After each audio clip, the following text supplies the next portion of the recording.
sense, feelings flow. No self stands inside the signal. No self is ever touched. You are not your thoughts. Thoughts arise when causes meet in the mind, and they fade when those causes loosen. Thoughts are events moving through awareness, not identities needing a thinker behind them. You feel because the senses are working. Contact happens at the 6 sense doors. Sound at the ears, pressure in the body, impressions in the mind.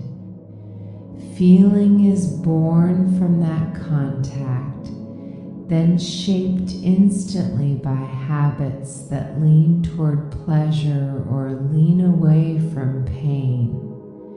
That leaning is learned, conditioned, repeated over a lifetime. But it doesn't need a self to stand inside the motion. Senses sense, feelings flow. No self stands inside the signal. No self is ever touched. Imagine an unfair insult arriving, maybe typed by a stranger or spoken by someone who misunderstood you. The sting appears in the body-mind system. Hurt or anger may flare, but you are not what those words point toward. You can recognize intention, tone, impact, and let the emotion move without becoming someone living inside a fence. The suffering is not in the insult. The suffering is the imagined owner standing inside the emotion, the one who fears collapse from harsh words is never found. So nothing ever reaches a me. Senses sense. Feelings flow. No self stands inside the signal. No self is ever touched. Bring to awareness a family gathering, a dinner table, holidays, laughter, old friction, rivalry, long histories gathering in the room. The mind may want to conclude meaning from old roles, old wounds, old hierarchies. But what's actually happening is contact between memories, sounds, habits, emotions, not verdicts cast upon a self. You can love without becoming the history. You can notice tension without becoming the tense one. You can laugh without being crowned by laughter. Family dynamics are conditions expressing.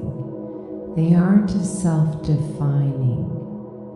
They don't require someone standing inside the expression to make them real. Senses sense.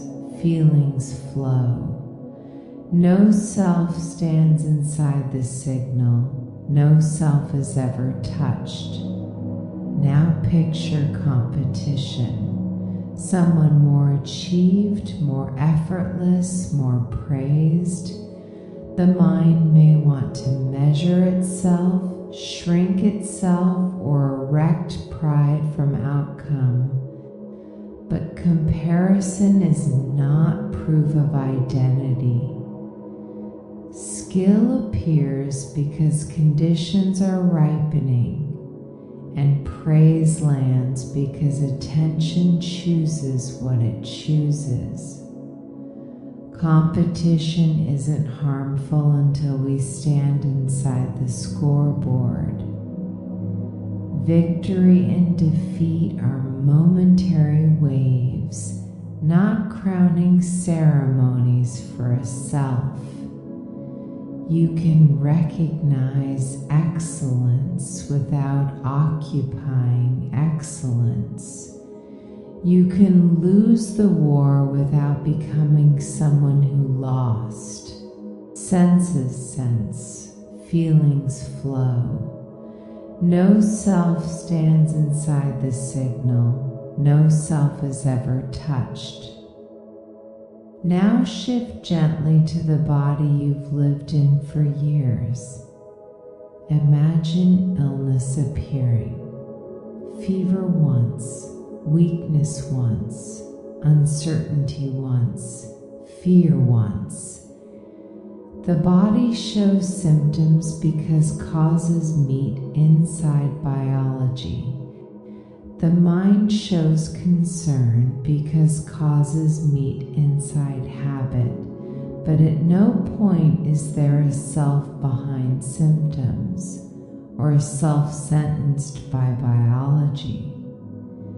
The mind worries because habits trigger, but you don't need to place a tenet inside anxiety saying this is mine or why me or I'm collapsing.